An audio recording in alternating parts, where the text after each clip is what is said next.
Chers amis universitaires, pour bien commencer cette dernière journée de notre 29e université d'été, nous avons demandé à M. Guillaume Golphin de bien vouloir venir. Écrivain, enseignant, cofondateur du Collège Saint-Germain, organisation pour l'étude de la philosophie chrétienne, vous êtes, cher monsieur, diplômé d'un double doctorat en philosophie, l'un canonique, obtenu à l'Institut catholique de Paris, et l'autre, plus classique, à l'École des hautes études en sciences sociales. Vous vous dites passionné par la recherche fondamentale en philosophie et entendez inscrire vos travaux dans le service du bien commun. Nul doute que vous étiez donc pour nous la personne adéquate pour nous parler d'écologie et mondialisme.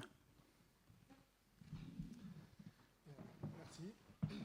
Et bonjour à chaque. C'est bon? Oui, au niveau du micro, ça. Il faut peut-être que je l'approche, hein, c'est ça. Excusez-moi. Est-ce que c'est mieux? Non? Encore un peu? Bon. Est-ce que. Il faut vraiment que je parle près du micro, d'accord.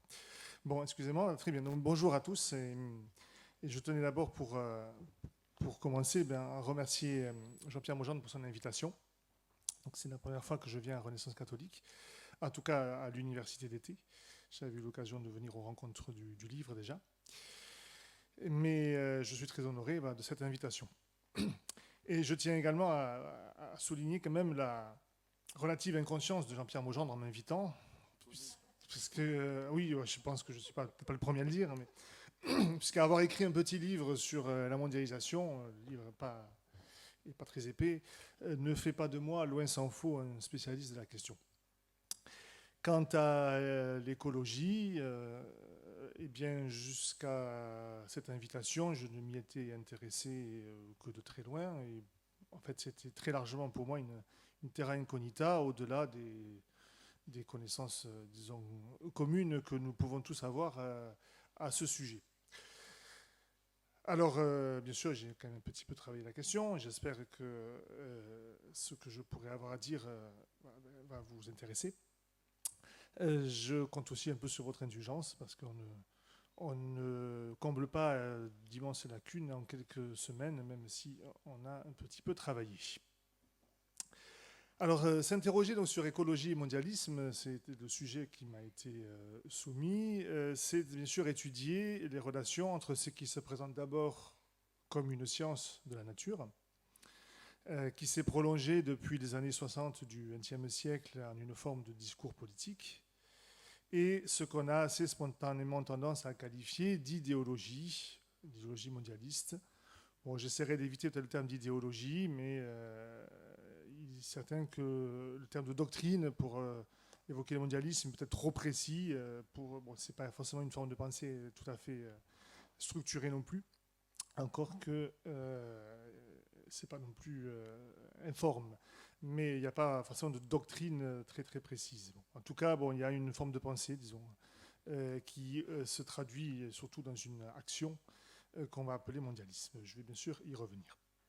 Alors, je vais commencer d'abord par essayer en effet de caractériser un peu ces deux termes, pour essayer de voir quelles relations on peut établir, on doit établir entre les deux. Alors vous savez sans doute, puisqu'il y a déjà eu quelques interventions aussi bien sûr sur l'écologie avant la mienne, hein, vous savez sans doute que le terme d'écologie a été forgé par le naturaliste allemand Ernst Haeckel en 1866 pour désigner, je cite, la science des relations des organismes avec le monde environnant, auquel nous pouvons rattacher toutes les conditions d'existence au sens large.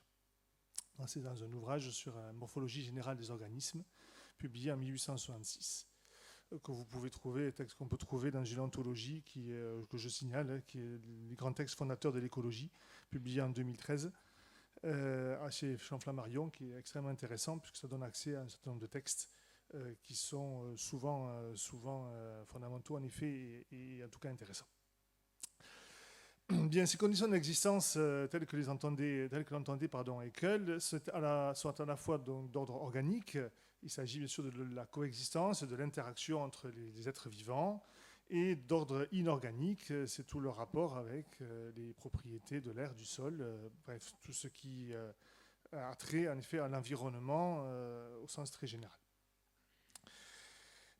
Bien. Haeckel adjoignait du reste à ce terme d'écologie, dont il est l'inventeur, tous les historiens sont d'accord pour le dire, hein.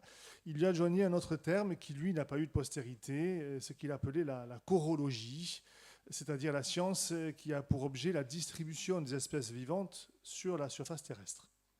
Donc ce terme, je le disais, voilà, n'a pas eu de lendemain, mais en fait il correspond à ce qui est souvent considéré comme le véritable point de départ de l'écologie, avant Haeckel, avant l'invention du terme, hein, et qui n'est autre que l'ouvrage du naturaliste allemand Alexander von Humboldt, qui était un contemporain des romantiques, hein, et de Goethe, dans son ouvrage donc, Essai sur la géographie des plantes, donc, qui était un premier ouvrage qui essayait de comprendre de manière raisonnée la distribution des espèces végétales sur la surface du globe, à partir de travaux que Humboldt avait fait notamment en Amérique, enfin plusieurs coins du globe, mais notamment en Amérique.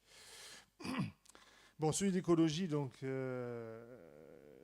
sera repris, voilà, ce terme donc, de chorologie donc, n'aura pas de postérité, mais voilà, il correspond quand même à un souci par rapport justement à une interrogation voilà, sur comment se distribuent et comment s'organisent les êtres vivants d'un point de vue spatial, géographique. Alors le terme d'écologie, lui, bien sûr, sera repris. Il sera repris officiellement en 1913 par un groupe de naturalistes britanniques qui fondent donc la British Ecological Society, donc en 1913. Et ces naturalistes sont principalement des botanistes. Alors l'écologie, ainsi définie, pourrait sembler, et peut sembler, jusqu'à un certain point, proche de la géographie, quelques affinités. De fait, la relation des deux disciplines n'a jamais été très simple ni très claire. Toutefois, donc, l'écologie s'en distingue de manière quand même assez nette, puisqu'elle va s'appuyer de manière beaucoup plus importante et beaucoup plus directe sur les sciences physiques et chimiques, et biologiques bien sûr, ainsi que sur l'approche évolutionniste et darwinienne, qui prévaut assez rapidement à partir de la seconde moitié du XIXe siècle, et donc de la publication de l'origine des espèces, le maître ouvrage de Darwin. Haeckel lui-même est un darwinien convaincu. Il est l'introducteur, très, très largement le diffuseur du darwinisme en Allemagne, très largement à l'origine du darwinisme allemand, qui est l'une des deux branches majeures du darwinisme avec la branche anglo-saxonne. Et au-delà, Haeckel fait de l'écologie et donc de la chorologie, bon, je n'y reviens pas, la base de ce qu'il appelle la théorie moniste, qui est de manière explicite et vraiment revendiquée de façon très claire, voire polémique chez lui, hein, une doctrine anti-religieuse, matérialiste, anti-religieuse, anti-créationniste. Il s'agit d'expliquer la naissance des espèces et leur propagation d'un point de vue purement matériel, c'est-à-dire par l'interaction de la matière et des propriétés matérielles. Alors même si les travaux des écologistes par la suite n'ont pas tous, loin s'en faut, cette portée polémique que revêt l'écologie chez Haeckel, il reste que cette approche radicalement naturaliste, au sens de la science moderne, et j'y reviendrai, demeure l'un des postulats essentiels de l'écologie. Je vais vraiment devoir y revenir.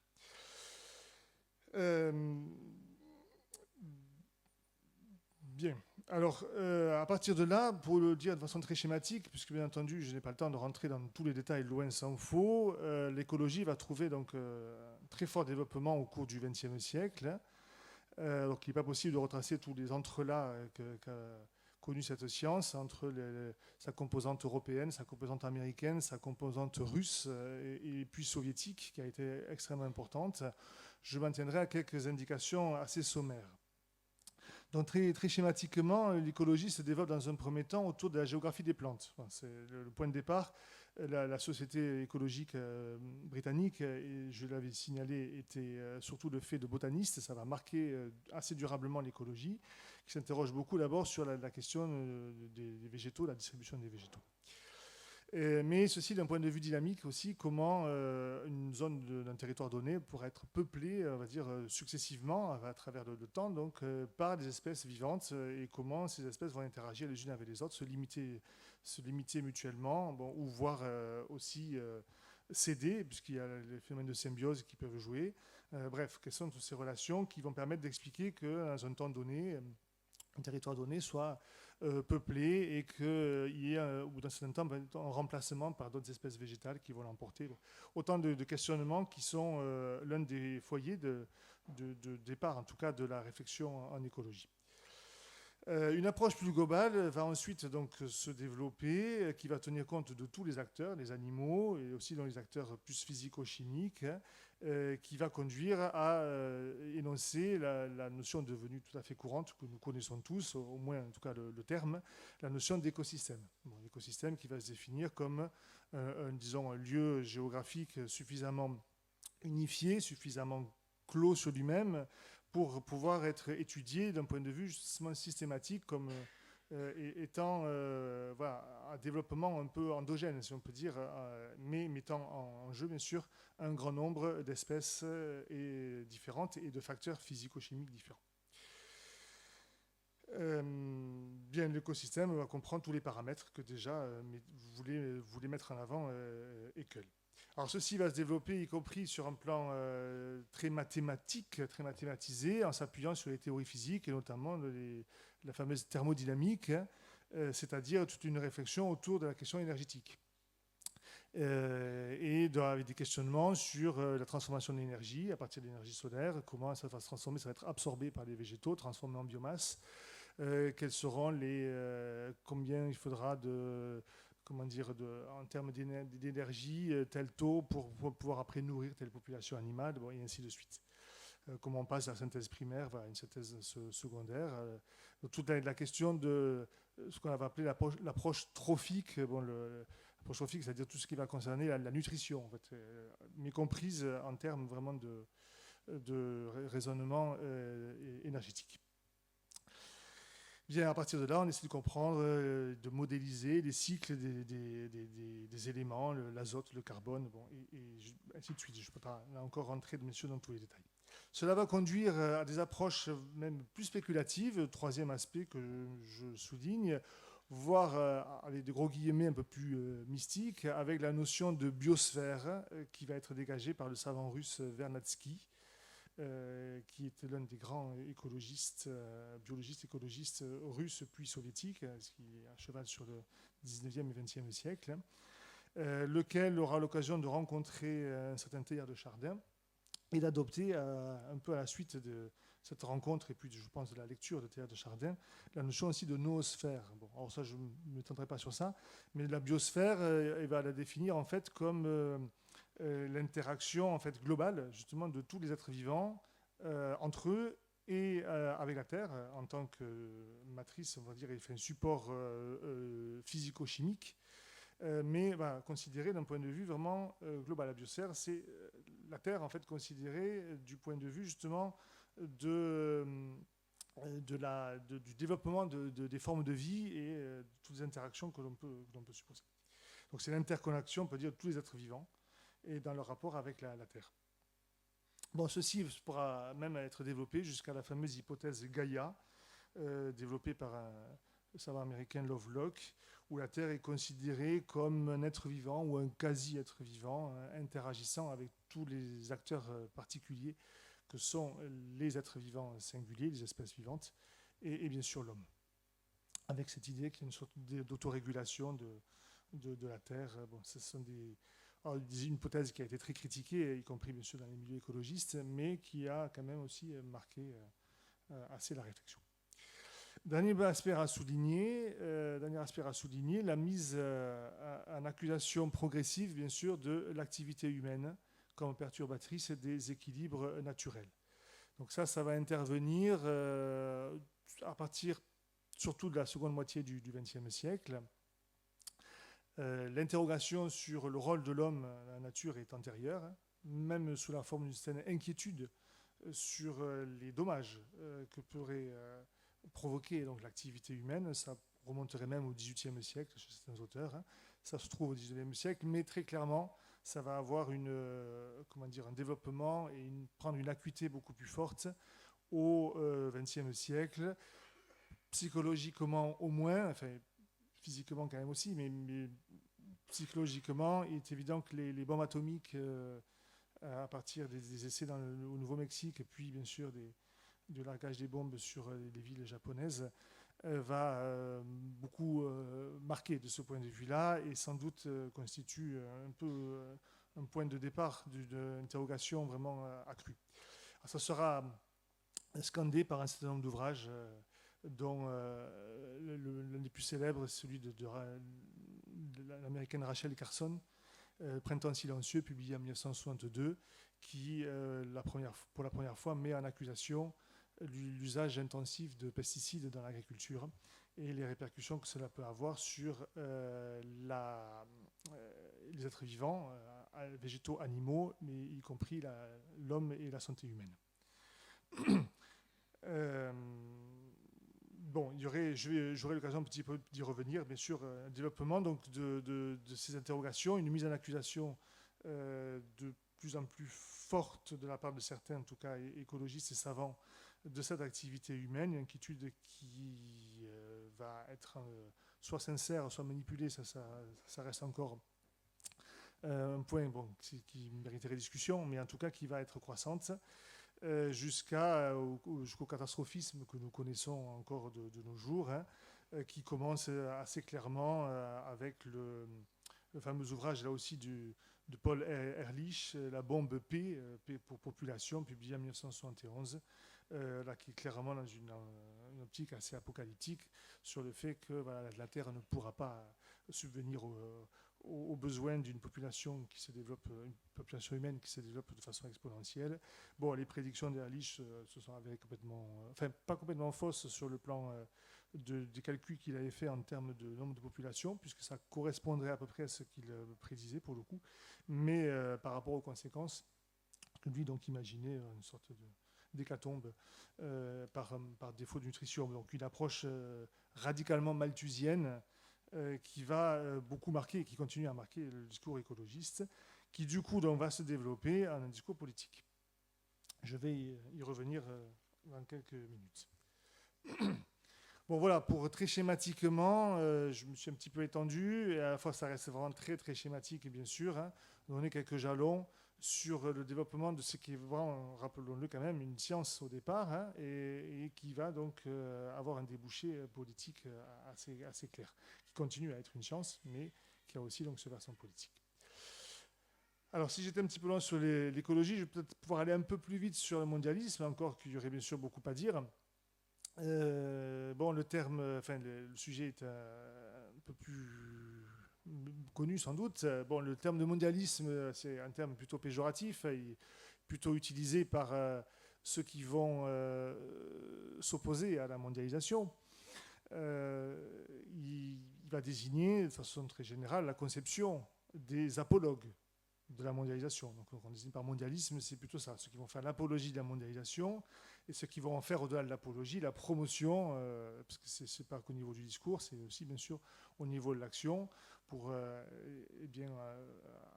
amplifier, approfondir ce phénomène de mondialisation qui n'est autre que l'intégration toujours croissante, toujours plus poussée jusqu'ici, des États et des sociétés, des peuples, dans un réseau de relations planétaires qui sont dominés par deux versants majeurs, le marché sur le plan de l'économie, et plus largement donc l'économie, y compris la finance, ce qui serait un peu à part, mais enfin, qu'on peut intégrer en un sens très large à l'économie, et d'autre part le droit supraétatique, qui va se former au sein d'instances elles-mêmes supraétatiques, qui sont d'ordre politique, comme l'Organisation des Nations Unies, comme l'Union européenne, qui sont d'ordre purement commercial, comme l'OMS, qui sont d'ordre directement juridique, comme notamment les diverses cours de justice, soit internationales, soit au niveau européen, pour ce qui nous concerne en Europe. Bon, le but de tout ceci étant assez clairement d'unifier sur le plan économique, sur le plan juridique, et par voie de conséquence sur le plan moral, sur le plan des mœurs, les sociétés humaines, en bridant ce qu'on appelle classiquement la souveraineté des États.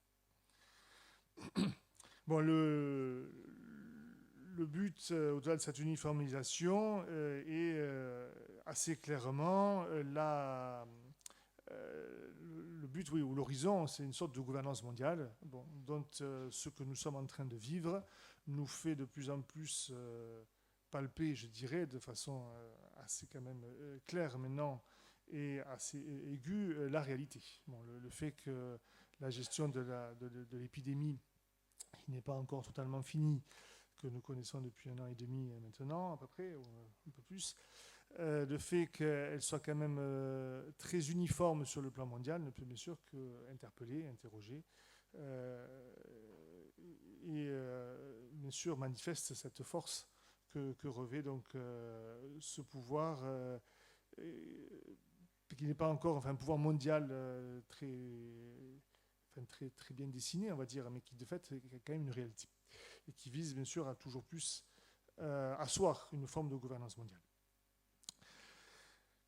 Bon, alors à partir de là, bien sûr, il faut se demander si cette mondialisation et cette doctrine mondialiste, là, bon, en termes de doctrine, je le disais en introduction, est sans doute trop précis parce que c'est pas forcément formulé sous une forme extrêmement précise sur le plan intellectuel, mais enfin, bon, ça correspondrait quand même un peu à ça. Si cette doctrine mondialiste a en effet des rapports étroits, enfin des rapports tout court, des rapports étroits éventuellement avec l'écologie. Et bien sûr, quels sont-ils? Alors, dans un deuxième temps, hein, le fait qu'il y ait des rapports, bon, ça c'est bien sûr une évidence.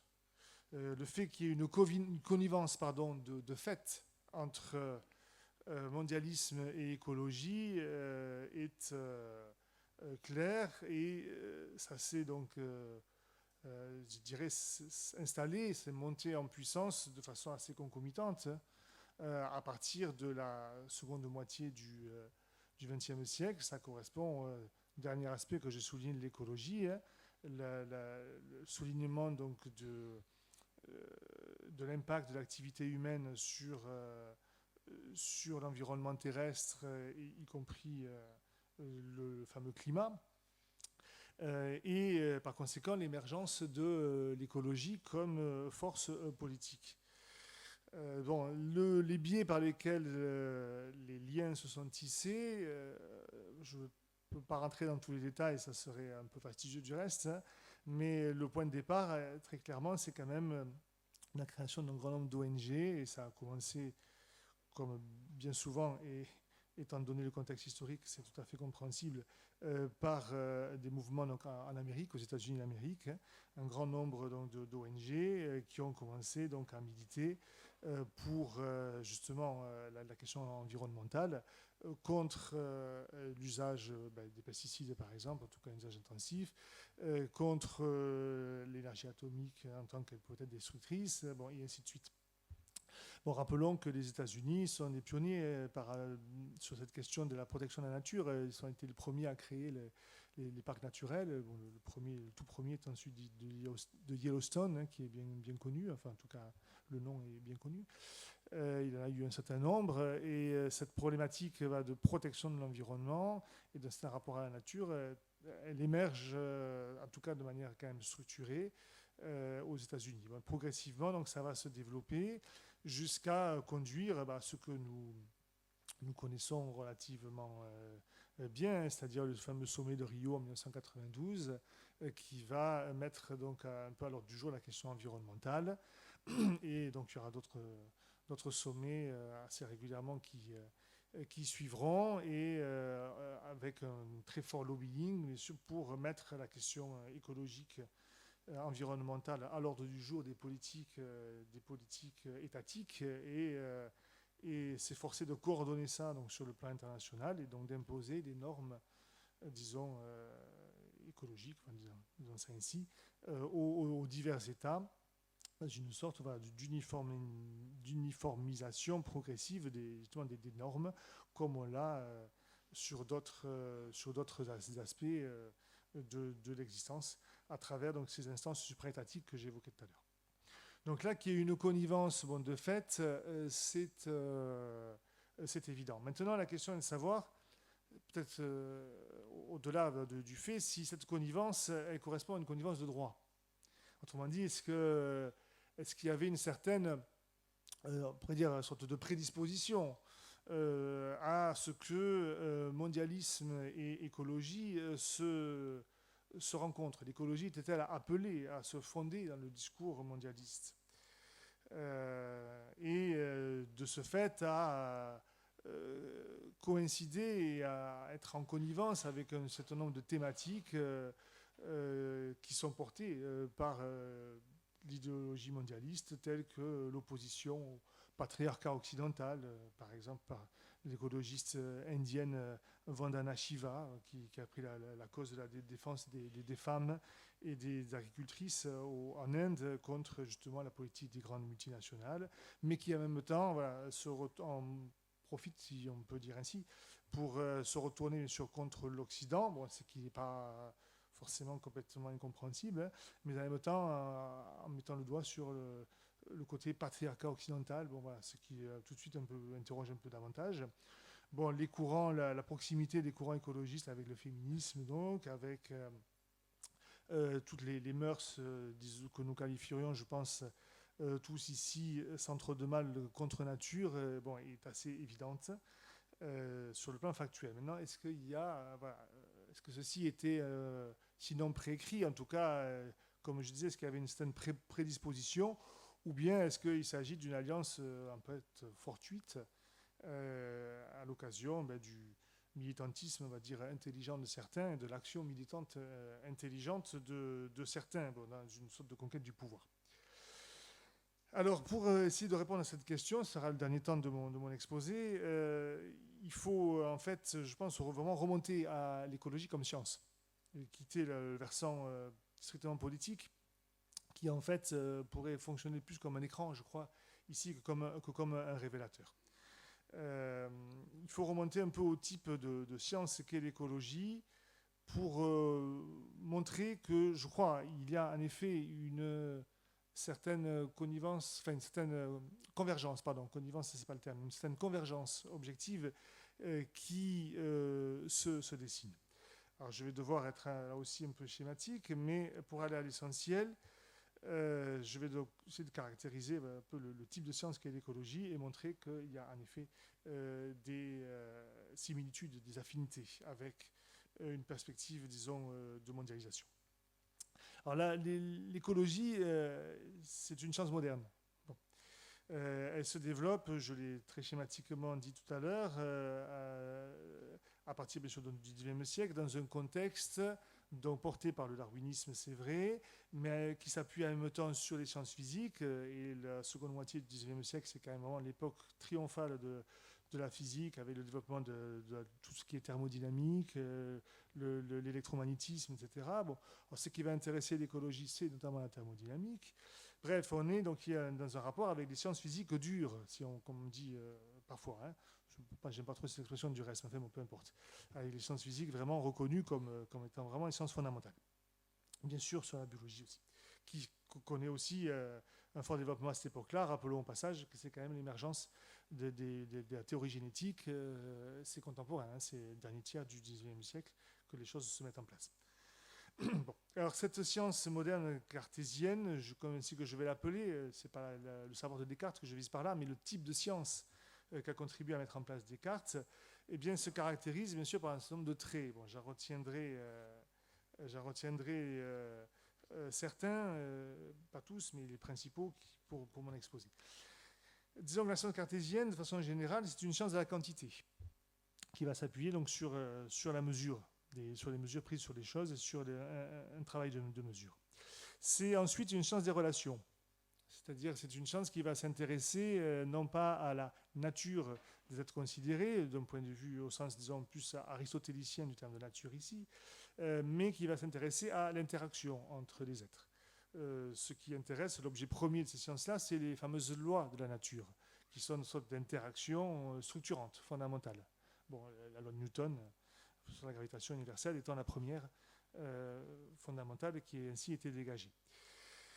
Donc l'objet premier, ce sont ces relations qu'on peut qualifier de relations fonctionnelles, qui vont bien sûr être exprimées le plus qu'il se peut sous forme mathématique. Par suite, dernier trait que je retiendrai, la science cartésienne, c'est une science qui procède par idéalisation, disons, étude sur un cas idéal défini avec des paramètres définis de manière quand même idéale, qui par opposition à une science, disons, vraiment empirique, qui partirait d'un constat, d'une observation, disons, empirique. Alors bien sûr, l'écologie correspond imparfaitement à ça, puisqu'elle a une base empirique qui est incontestable, et qui fait, à mon sens, je pense, bon ça serait bien sûr à étudier plus amplement, hein, mais qui fait la part vraiment de connaissances véritables que contient l'écologie, qu'il faut quand même le dire, ben, l'écologie a apporté quand même un savoir véritable, alors qu'il faudrait sans doute critiquer, qu'il faudrait peut-être arriver à bien déterminer, mais il est impossible bien sûr de nier qu'elle ait apporté quand même des éléments importants de compréhension du fonctionnement de la nature sur la Terre. Mais il reste que toute lestée quand même d'une certaine expérience au sens empirique du terme, elle reste quand même fondée sur des procédés donc d'études de relations quantitatives, fonctionnelles, qui inévitablement appellent l'idéalisation. Alors ceci a des conséquences. Ceci a des conséquences, parce que d'abord les trois caractéristiques que j'ai ciblées sont liées. On va étudier les relations parce qu'on part de la mesure, sachant qu'une mesure prise en elle-même pour elle-même n'a pas en soi un très grand intérêt. Ce qui va être intéressant, ce sont les relations de quantité. Comment les taux vont varier, par exemple, le taux d'oxygène, les taux d'azote, les taux de carbone. Bon, ce n'est pas une mesure ad hoc comme ça qui est intéressante, qui est parlante, mais c'est des variations à travers le temps, le dynamisme. Donc le fait que la science de la mesure se développe en science des relations, c'est inévitable, bon, d'un point de vue d'un dynamique. D'où, bien sûr, la mathématisation aussi possible, la rencontre entre mesures quantitatives donc, et relations, ça se traduit par eh bien, des équations fonctionnelles en physique que vont utiliser aussi, adapter en partie, et utiliser les écologistes, ou les écologues plutôt, comme on dit, dans leurs travaux, en tout cas certaines branches de l'écologie. Bien, là, le fait de s'appuyer sur l'idéalisation, c'est aussi inévitable, puisque une mesure prise en elle-même, une mesure, on pourrait dire, brute, là encore, n'a pas un grand intérêt. Ce qui va bien sûr avoir un intérêt, c'est de pouvoir comparer et donc de pouvoir généraliser ces mesures en les multipliant et puis en donc les généralisant et donc en procédant par modélisation. Alors tout ceci conduit à quoi? Tout ceci conduit au fait que ces sciences-là, et l'écologie n'y échappe pas, se développent sous forme de système en fait, de sciences on pourrait dire systémiques. Et par système, il faut entendre un ensemble dont tous les éléments sont codéterminés ou se codéterminent mutuellement. Inévitablement, un système tend à être déterministe. L'écologie a peut-être moins versé que d'autres sciences dans un déterminisme radical, parce que c'est beaucoup trop complexe sans doute, mais l'horizon intellectuel reste celui-ci. Alors maintenant, le système peut être local. C'est précisément une chose d'écosystème, qui est un système donc local déterminé, plus ou moins vaste. L'écosystème, ça peut être la savane, donc très vaste sur un plan géographique. Ça peut être un lac, ça peut être une île, bon, ça peut avoir des dimensions très, très variables. Mais c'est toujours un système local. Tout comme, je dirais, la physique tend de soi vers la cosmologie, puisque son premier principe, la conservation de l'énergie, ne vaut que sur un système fermé, et il y a de véritables systèmes fermés que au point de vue de l'univers. Donc il y a tout de suite, c'est pas du tout un hasard, bien sûr, une tendance à une systématisation globale et donc à avoir un point de vue absolument universel de ce point de vue-là, enfin global, universel c'est le terme biaisé, mais global sur les choses. Bien de même, l'écologie va inévitablement être entraînée à envisager les choses d'un point de vue systématique global. La notion de biosphère que j'évoquais tout à l'heure apparaît de ce point de vue-là comme tout à fait logique. Si on étudie les écosystèmes, on peut les étudier de façon relativement autonome, mais inévitablement on sera amené à étudier comment ils interagissent les uns par rapport aux autres. Bon, la question, bien sûr, du climat va inévitablement être envisagée aussi de façon globale, puisqu'elle dépend de facteurs qui sont de fait très largement, enfin, qui sont à des niveaux d'échelle quand même très, très importants, hein, puisque ça va dépendre des grandes masses d'air et des différentes chaleurs dans des zones du globe très, très différentes. Bon, je ne vous apprends rien. Donc, inévitablement, voilà, on va être amené à penser en termes de système global. De ce point de vue-là, la connivence avec une pensée qui, sur un plan politique, je veux parler bien sûr du mondialisme, tend à envisager aussi les choses du point de vue global, peut se comprendre. On peut aller, je pense, un pas plus avant. La pensée systématique, ou je dirais plutôt la pensée systémique, en fait, abolit la véritable notion d'ordre, qui, saint Thomas nous le rappelle, suppose l'ordination à un premier. Et même, en fait, n'est autre que cette ordination à un premier, avec en plus un ordre de succession et de gradation. Donc, autrement dit, dans un ordre, un notion d'ordre, il y a un principe dont tous les éléments de l'ordre considéré vont dépendre. Or, dans une pensée plus systémique, on abolit la relation à un premier, puisque tous les éléments se codéterminent mutuellement.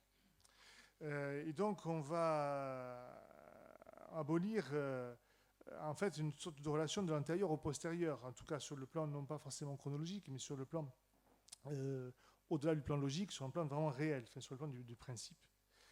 Et bon, ça m'entraînerait trop loin sur la question de la causalité. Bon, je laisse ceci. Mais donc, s'il n'y a plus d'ordination à un premier, on tombe en effet sur une pensée qui inévitablement va être immanentiste, c'est-à-dire va envisager les choses sur un plan d'horizontalité en fait intégrale, sans hiérarchie, ordination à un principe premier, pas de hiérarchie entre les êtres. Tous vont être ramenés à un même niveau, bien entendu, y compris l'homme. Là aussi, on peut trouver une connivence, une convergence avec le mondialisme, dans la mesure où cette pensée va envisager les différents pays, les différents peuples, comme autant d'acteurs locaux d'un réseau global qui est envisagé sur un même plan. Et dont tous les acteurs locaux seraient en fait une sorte de relais du réseau local. Donc là, il y aurait, dans la structure de la science qu'est l'écologie, des convergences qui pourraient être dessinées, me semble-t-il. Dernier point, je vois que le temps va être compté maintenant, je vais devoir essayer d'être rapide, mais le dernier point est bien sûr quand même peut-être le plus fondamental, puisque... Oui, j'ai le temps, bon, très bien. Puisque je vais essayer de pas trop le prendre non plus quand même, sinon je vais déborder. Mais le dernier point, c'est que bien sûr tout ceci rejaillit sur l'anthropologie et ne peut pas ne pas réagir sur l'anthropologie. Et là, les choses sont aussi relativement claires. C'est-à-dire qu'à partir du moment où on raisonne de manière systémique, comme je l'ai dit, et où on ramène tout sur un plan d'horizontalité, on va dire, unique, inévitablement, on est conduit à faire de l'homme précisément un acteur parmi d'autres, sur un plan identique, en fait, au sein de la nature. Avec simplement, en fait, des variations qui seront des variations, on pourrait dire, d'intensité. C'est-à-dire que l'activité humaine, de fait, est a des conséquences plus marquées, plus importantes, ou, pour le dire de manière un peu plus négative, mais qui correspond à une réalité aussi, l'homme est plus prédateur, on pourrait dire, que d'autres espèces, puisqu'il a des capacités d'action qui sont bien sûr démultipliées par rapport aux autres espèces, du fait de son inventivité technique, technologique notamment. Bon. Mais il n'en reste pas moins qu'on va l'envisager comme un acteur, en effet, parmi d'autres, au sein de cette biosphère totale. Et de ce point de vue-là, on ne va pas avoir, on va dire, une interrogation sur une quelconque nature humaine, considérée, on pourrait dire, pour elle-même, qui distinguerait donc l'homme des autres êtres vivants. Alors, ce qui va se traduire, en fait, de manière relativement claire, par l'incapacité qu'a la pensée écologique à vraiment penser l'homme comme être libre et donc moral. Inévitablement, on va le penser en termes justement purement techniques. Et donc, comme c'est un acteur parmi d'autres, donc, qui déploie une capacité, en l'occurrence technique, d'interaction et voilà, de modification, pour rester vraiment descriptif, de modification de son environnement, mais sans l'envisager comme un acteur en effet moral. D'où là aussi des convergences quand même possibles avec la pensée mondialiste, puisque ceci nous ramène quand même assez facilement à une anthropologie, enfin, qui n'en est à peine une, parce qu'elle n'est pas vraiment raisonnée comme telle, mais qui de fait quand même existe.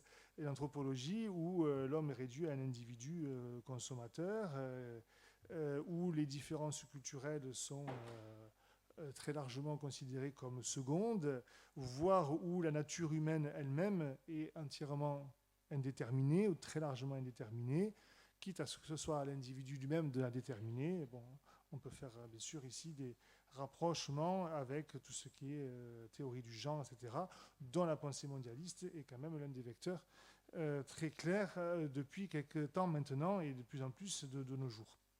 Bon, une sorte de version assez radicale de l'axiome sartrien que l'existence précède l'essence, et donc c'est à l'homme de se faire lui-même à partir d'une détermination radicale. Bon, la pensée écologique, à tout le moins, ne permet pas de s'opposer à ça. Elle n'est peut-être pas exactement sur le même plan, mais en tout cas, il peut y avoir là aussi des convergences. Alors, je tire les conséquences pour terminer et pour conclure.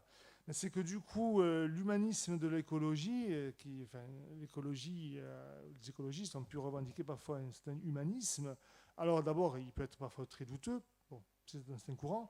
Il peut être à la limite de bonne volonté et je dirais tout à fait, comment dire, respectable.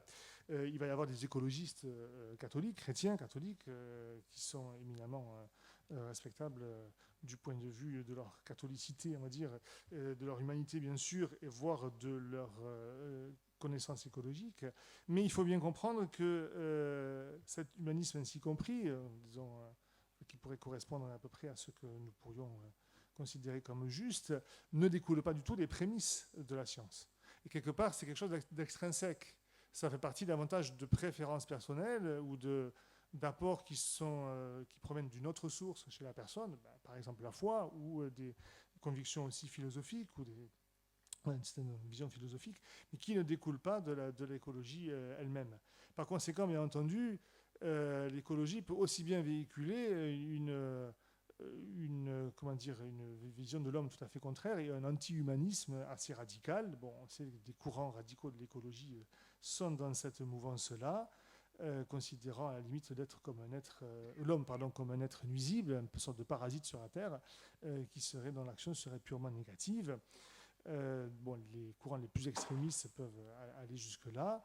Alors là, il y a la convergence avec un certain quand même, oui, on pourrait sans doute dire ça ainsi, pessimisme anthropologique du mondialisme, qui n'est quand même, s'illustre quand même pas par comment dire, le fait de magnifier quand même la nature humaine de faire vraiment une sorte d'apologie de ce qu'est l'homme. Hein.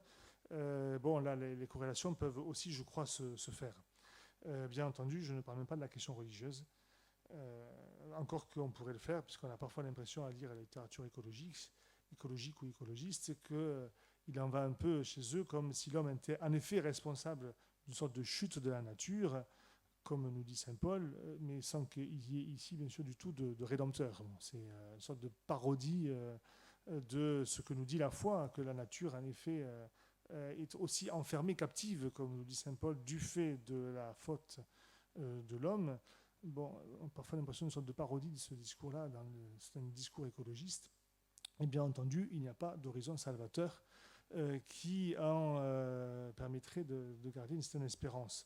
Donc voilà, il peut y avoir, je pense, un certain pessimisme dans le côté mondialiste qui se retrouve aussi dans ce discours écologiste.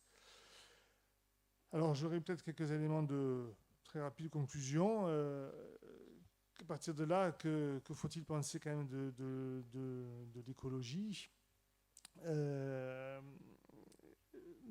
je pense que nous serons plus facilement au clair par rapport à la question de la mondialisation, hein, auquel je crois tous nous trouverons, je crois, assez clairement opposés. Quant à l'écologie, bien sûr, c'est un peu plus délicat, puisque, redisons-le une dernière fois, elle a quand même apporté, je pense, quand même beaucoup de choses. Mais le rapport à la nature qu'elle pose me semble en effet problématique.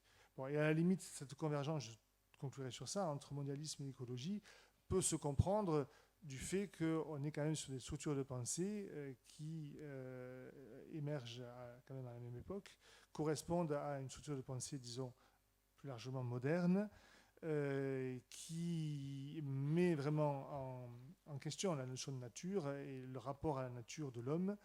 Le point des dénominateurs communs, c'est en fait une approche qui est purement technique de l'homme et de la nature, et donc du rapport entre les deux, qui est incapable de penser une action morale et donc politique au sens premier et noble du terme, au sens aristotélicien, au sens moral du terme. Et ça, c'est pas de soi étonnant, puisqu'on est sur un paradigme moderne qui est commun, en fait. Si on veut en effet arriver à dépasser ça, c'est en fait ce paradigme commun, et donc cette civilisation qui a tout misé sur la puissance et sur la technologie, sur la technique et la technologie, qu'il faudra arriver à dépasser, à surmonter, enfin, à critiquer et à arriver à proposer autre chose, et à retrouver un rapport à la nature qui soit autre. À partir de là, on pourra peut-être commencer aussi à intégrer les apports réels et à faire de l'écologie, à faire le tri entre ce qui est connaissance effective et ce qui n'en est pas, ce qui serait un très vaste travail, mais aussi fort intéressant du reste. Je vous remercie.